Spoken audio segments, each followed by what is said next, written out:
Hello ladies and gentlemen, WillE here, and today I'm going to tell you how to win friends and influence people in classic World of Warcraft. This is going to be some tips and tricks on how being a friendly fella can get you ahead of the crowd.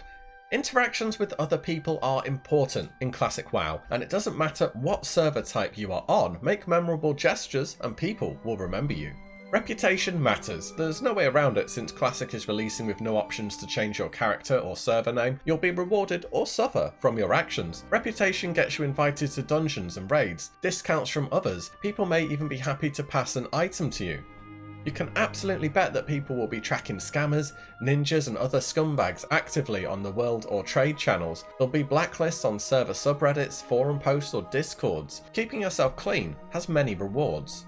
This reputation I'm talking about isn't earned directly in game, but amongst other players.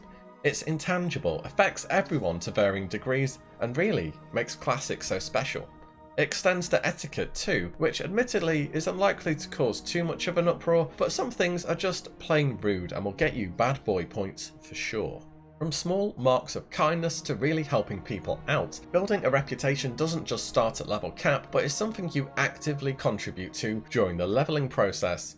That buff or heal you put on a mage a few hours back may just come back around to have them saving your hide with a quick frost nova when you're in danger. It's these kind of shining moments that are memorable and special to the game. It's why people talk about community and reputation and look back to a day where MMORPG really meant what it stands for. But anyway, before I get too emotional about all this, let's look exactly what I'm referring to. How can you be a great part of your server's community? Let's start with the basics, shall we, and work our way up. I'm sure you've noticed how everyone buffs each other as they pass by. Buffs are actually pretty substantial depending on your class and the buff received. If it's not slowing you down and you're travelling, take a moment, throw out a buff. If the other person can reciprocate, I'm sure they will. This goes the same for healing others too. You could stop and cast a 2 or 3 second heal to save someone a 2 or 3 minute res run. With how tough mobs are in Classic, many people will have a quick lesson on not over aggroing. All the same, there's no need to make it more painful than it needs to be. Gathering profession wise, if you see someone fighting a mob next to a herb, mining node or a chest, they're almost certainly about to interact with it the moment they defeat that mob. Rushing in and taking something from under someone's nose will probably be the fastest way to become unpopular with people whilst leveling. Keep in mind that gathering skills can fail across the board as well. Mining requires several successful attempts to fully deplete the node, and skinning requires you to actually have looted the mob you defeat. It seems that the respawn time of resources, as well as layering, are doing a good job of keeping it fairly stable though. Understand how quests work. Use grouping to your advantage. There are many different types of quests in Classic. Sometimes being a part of a group can speed things up, sometimes it can slow you down. Opt into a group or ask others to join if you're on a defeat X amount of mobs quest. Each mob will count for everyone. If your quest involves defeating one mob for a special item, group up as everyone will be able to loot it. If your quest involves collect X items, groups are often slower unless you're really struggling to tag mobs, as each drop will only count for one person.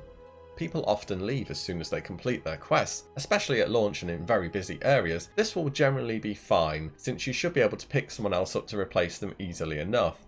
However, if you're on an elite quest or there aren't many other people about, make sure you help the people that have just helped you. Don't leave the poor warrior stranded to defeat a bunch of elite mobs by himself. Finish what you start when grouping, but keep it within reason. Now on for the PvP server players. Killing on site is pretty risky. A kill on site mindset is a great way to make life very difficult for yourself. Treating every red bar as an enemy will just get you put on people's own kill on site list, and you can bet the enemy faction will warn others against your actions and not to take chances with you. People would even go so far as to actively hunt you down if you're that much of a nuisance, but some people will play specifically for this, and I don't blame them. It's a PvP server after all. Are you really going to make a fuss about people attacking you? I know this is going to be absolute heresy for some of you guys, but this is really how it is, and this has been my experience as well. Exercise PvP within reason, using it to clear out questing areas, entrances to zones, dungeon entrances and so on. It's a risk of course, but cross-faction cooperation can be quite beneficial. Groups may leave you alone if you aren't disrupting them, allowing you to farm or quest easier. In many cases, if you stay out of someone's way, they'll probably just do the same. The cross-faction cooperation had gone to extreme lengths on private servers too, to the extent where top guilds on Horde and Alliance would have a rotation for world boss kills, so a Horde guild may chase away any Alliance apart from the one that they are helping out, and the next time the boss is up, the Alliance guild will do the same. Is it against the spirit of World of Warcraft doing this? Well, yes, But does it all but guarantee you the loot? Yes also. I wonder if Blizzard will police this kind of action. I kinda doubt it personally.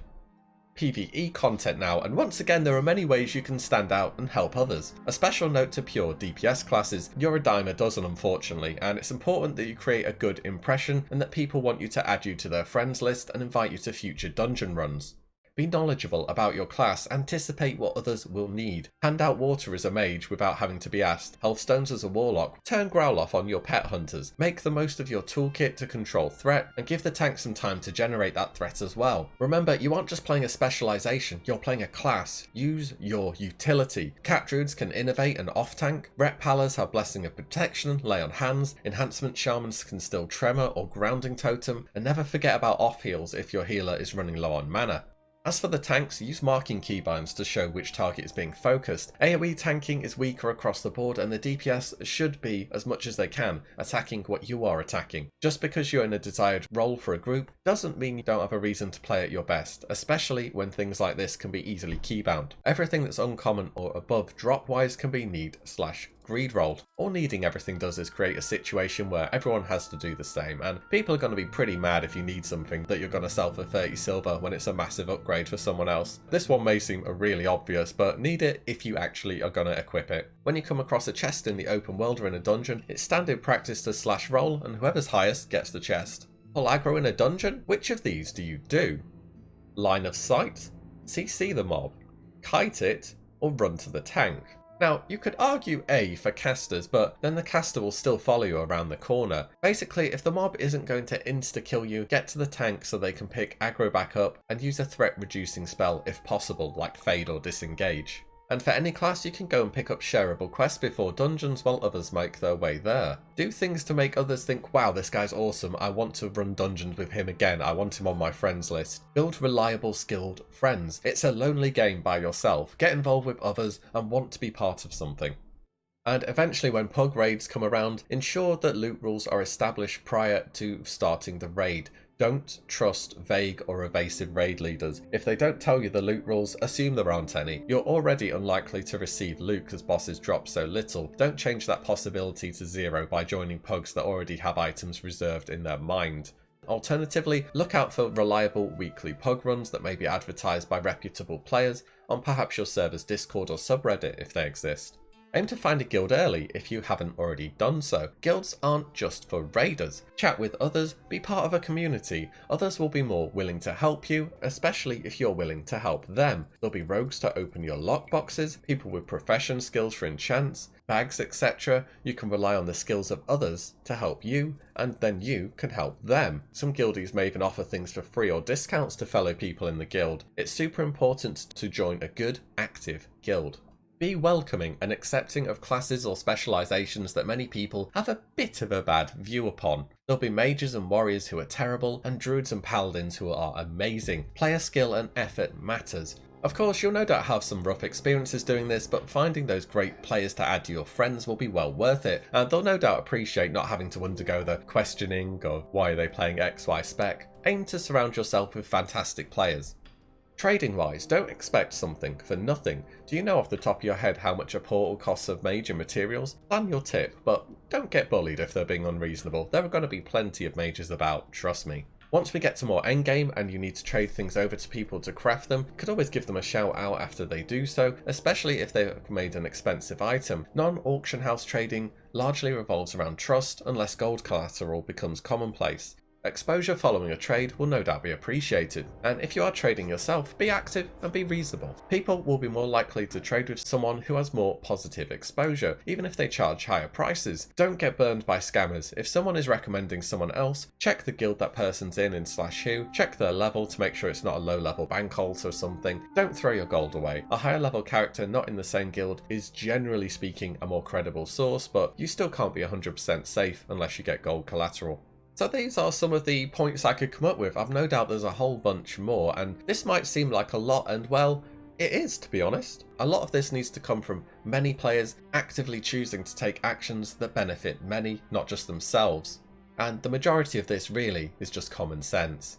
And I might just have to do a follow-up video on how you can be, let's say, a bit less than friendly to the people around you, and it doesn't matter whether they're on your faction or the enemy one. There are some things you can do to give people a pretty tough time. Could be fun to look at, let me know. Have you made any new friends so far off a small gesture in game? Anything new that you would add to this? I'm sure you guys will have many more things to add on. Let me know, and as always, thank you guys so much for watching, and I will see you in the next one. Cheers. Bye.